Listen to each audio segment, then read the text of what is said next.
as we all know, or as most of us probably are aware, you don't actually own anything you buy online. What's happening is you're buying a license to use that thing. And therefore, if it's ever taken down, then it's gone forever and there's nothing you can do because you don't actually own the property itself.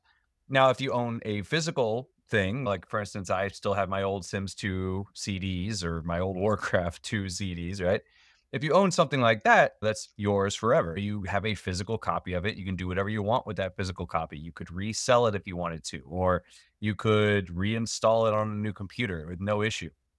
But if you don't, if you download something digitally from a storefront, say Steam or Epic or the PlayStation Store or Xbox, you don't actually own it. You are just buying the license, saying you're allowed to use it, and it technically is owned by who either the publisher or whoever has the store or something like that, and they have every right to take it down. And if they do, you'll lose full access to it.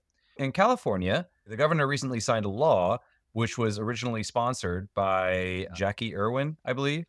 She has a unique spelling on it, so I'm hoping that's the correct pronunciation. But anyway, this was signed into law because Jackie Irwin, she was motivated because she saw that Sony announced a while back that digital copies of anything of purchased content from Discovery was going to be revoked. It used to be on PSN, you could buy things like you could buy movies, you could buy TV shows, and Sony had a deal with Discovery that you could download, that you could buy these shows like Mythbusters and that sort of thing. And it turns out that the license that Sony had was about to expire. And because of that, they couldn't put it on the platform anymore, which meant that if you had bought it, you no longer would have access to it because technically you didn't own it. Technically, Discovery still owned it. And without that license, Sony would not be allowed to distribute it to you. So because of that, she said, "Hey, you know what? This is unacceptable because it said buy, and then now you don't have access to it anymore."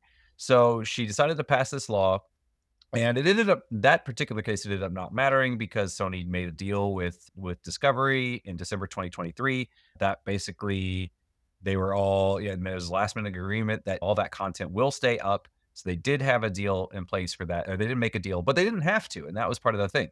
And so in California, from now on, it is now going to be illegal for any company to sell any kind of digital good, music, movies, video games, and use words like buy or purchase without explicitly pointing out that you are actually not buying it. You are buying a license for that product, and that product can be removed at any time. And so because of this, they're saying, like, we want people to be very much aware you're not buying it, you're buying the license. And basically, in a sense, you're basically renting it in perpetuity until it's no longer available for rent and then it's being taken away from you. And anybody who violates this and does not adequately state that these things are not bought is going to have to pay a $2,500 fine, which might not seem like a lot, but that is actually per listing. So if you're something like, say, Steam, every single game that doesn't list it is a $2,500 fine. And given that you have millions of games up there, that could be a really big issue because if you're missing one, you're going to be missing others as well there. But there is an odd thing that kind of concerns me a bit. So they did say there are some exceptions, and these exceptions are games that are free to download. So if it's free to download, you didn't pay anything, they don't necessarily need to say that because technically it was free. But it also says games that include an offline mode that allow the game to run without a constant connection to the internet, which is most games. So I'm confused what that includes because if you're saying any game that could be played offline and run without an internet connection, then that's the vast majority of single player games, right? So it's that game can still be taken down, and that's an issue. So I'm not quite sure just how well this is going to be enforced, but there is a silver lining to all this, and that is that GOG recently came out and said, "Hey, you know what? Actually, you can own the games that you have bought online." Because as what GOG says is you can actually download you can download installers for the game. All their games are DRM free. You can download offline installers, which you can then keep on your hard drives, or if you wanted to, you could burn those installers onto a disk, and then you would basically have a game disk that you could reinstall your game at any given time, even if you lost internet access, or in their example, there was a zombie apocalypse, so the internet went down, but you still had electricity somehow.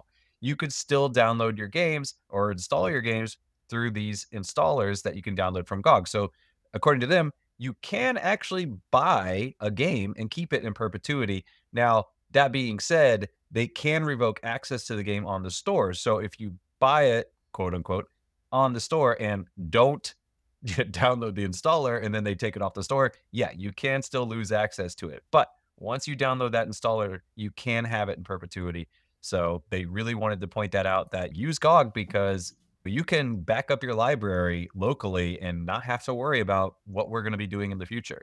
So anyway, I thought that was really interesting, especially now that this is going to have, I'm assuming, a really big impact because, for instance, if you have something like a store like Steam or PlayStation or PSN or whatever, the California store is the same store you're going to be seeing in other states, which means if it's going to be a problem in California, they're going to have to adjust that for, they're not going to make a special store just for California. Yeah, be prepared to see a lot more things that don't say buy or purchase on the thing, but rather say buy license or something like that.